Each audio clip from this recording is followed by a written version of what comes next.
Hello everybody and welcome back. Today I am making a couple of cards as I have some birthdays coming up, and I'm using these large panel dies that I received from my recent order from Beebeecrafts. I really love these large panels because it makes card making so easy. I have these beautiful large floral papers which I'm not cutting down at the moment, but I thought it would be really pretty to have those big florals in the background with the hello cut out. So I'm just using some Sizzix tape just to hold my die down and turning it over so it cuts to the top of the plates. Now I have my die cutting machine to the side of me, so I'll quickly disappear off of the camera just to quickly do those die cuts. These panels cut so well, the letters literally just fall out. And I do like to keep the letters, as I've shown in a previous video. I have a drawer full of all different alphabet dies, which I like to keep for other card making as well. So as you can see, all of the letters just pop out. The only one that I had trouble with was that O. That just needed a little bit of encouragement with my pokey tool.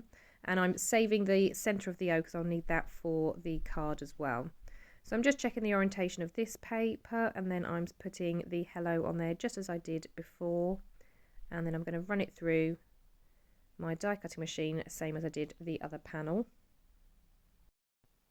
Now I do apologise for the voiceover and the sped up video today. It's only because I couldn't just sit down and craft with this one. I was kind of popping in and out of my craft room because I had other things going on as well, so that's why I couldn't just do one sit down recording. So apologies again for the voiceover, but as you can see here, these letters are just popping out nice and easily, and I'm able to have that hello really showing through with the white card behind. So now I'm just having a look at the measurements, seeing how tall the letters are, and just trying to decide how big I want my panel to be. And after having a look at it, I've decided that I was going to cut my card so I have half an inch either side of my letters, so that will make my panel 4 inches tall, and I'm just going to mark it with my pen before I start cutting. Sometimes I don't measure, I just kind of guesstimate, but I think for this it did need to be measured. So I've got half an inch on either side of the letters, so it makes the panel 4 inches tall.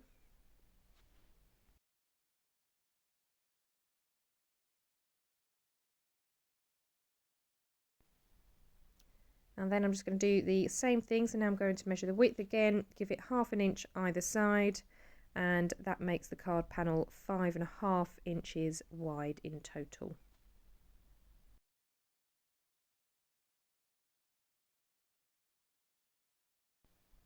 So now that I've done that for that card, I'm going to do the same for the other panel. So I'm going to use exactly the same measurements.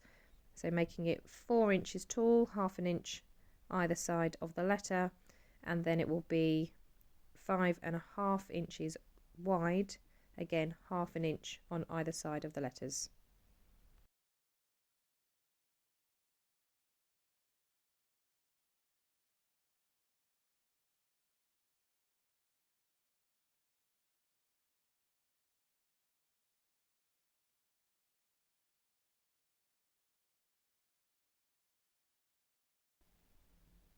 Okay, so now that we've got both panels, and as I said, I've saved the inside of the O so I can attach those again later.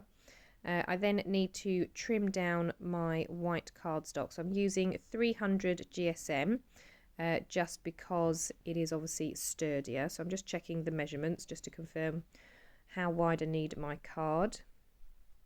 So I'm cutting it at just slightly over 5.5 because I want a teeny tiny slither of the border, and again I'm just checking the height so I know how long to make my card. So I cut it at 8 inches because obviously my panels were 4 inches high. I now need to score those panels in half, so using my smaller scoreboard, I don't need the big one because obviously I'm only scoring at 4 inches. Just lining up my card. You can of course do this sort of freehand, just fold the card over, but I like to make sure that it is straight and in the right place, because I know if I do it freehand it's not going to end up that way. So I just give the fold a bit of a burnish as well with my bone folder.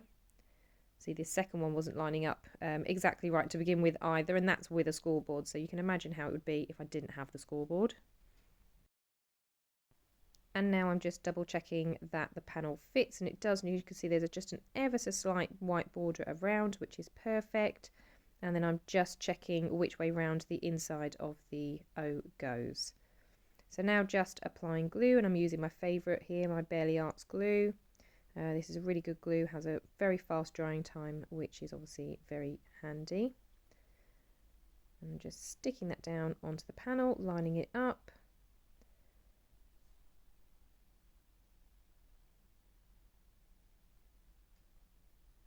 And then just making sure that I've got the inside the right way up, sticking the inside of the O down as well. And I think the hello looks really effective, especially because we've got such a colourful panel, and then obviously with the white background it stands out really well on this. So I really like the effect these panel cards have. As I shared in a previous video, you can do it the opposite way round, so you might have a colourful card and then use white lettering, so cut it out of a white card and then you'll have the white letters that you can stick over the top. There are so many ways that you can play around with these panels, which I'm really enjoying experimenting. So now we're going to add a bit more of a sentiment. So I've got hello, but obviously, as I said, it is a birthday card. I've got a couple of birthdays coming up, my sister and my sister-in-law. So I've got this little stamp sentiment that says birthday girl. And I am going to stamp it a few times because my stamping isn't the best. I have got a stamping platform which I could have used, but I just thought this was easier and quicker.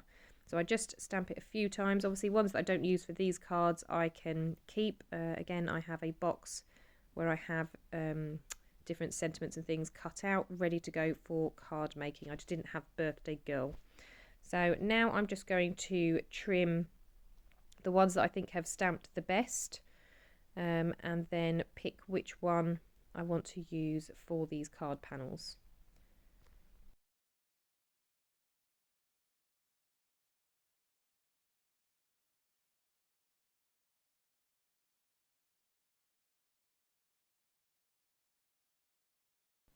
So it's out of these three.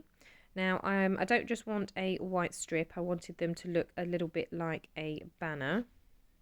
So I start off by using this banner punch that I have. Obviously, as you can see, it's quite large, and it didn't punch particularly well when I tried. It was a little bit wonky, but I think, as I say, that's just because it is quite a large punch, and it still left me a lot at the end. So I'm going in with my scissors and end up flicking it across my desk when I try. But I'm just going to snip into the end, and then I just snip up to that point to create that kind of banner effect. And I'm going to do that for each of them, and then again just make that decision as to which one do I want to use for each card panel.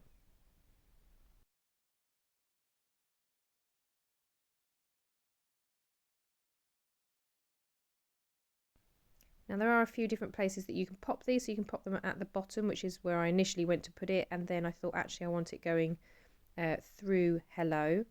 So I'm just straightening this one up. I did feel that it was a little bit wonky, so I just needed to shave a teeny bit off of one of the edges.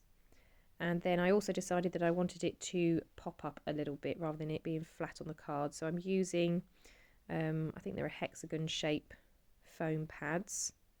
And I originally start off with two, but then I decided it needs a third one in the middle just to help stabilise it. So I'm just kind of lining that up at the end. So hello birthday girl, and I'm going to do the same with the other one. So again, just deciding which panel I think looks right, and then adding my foam dots.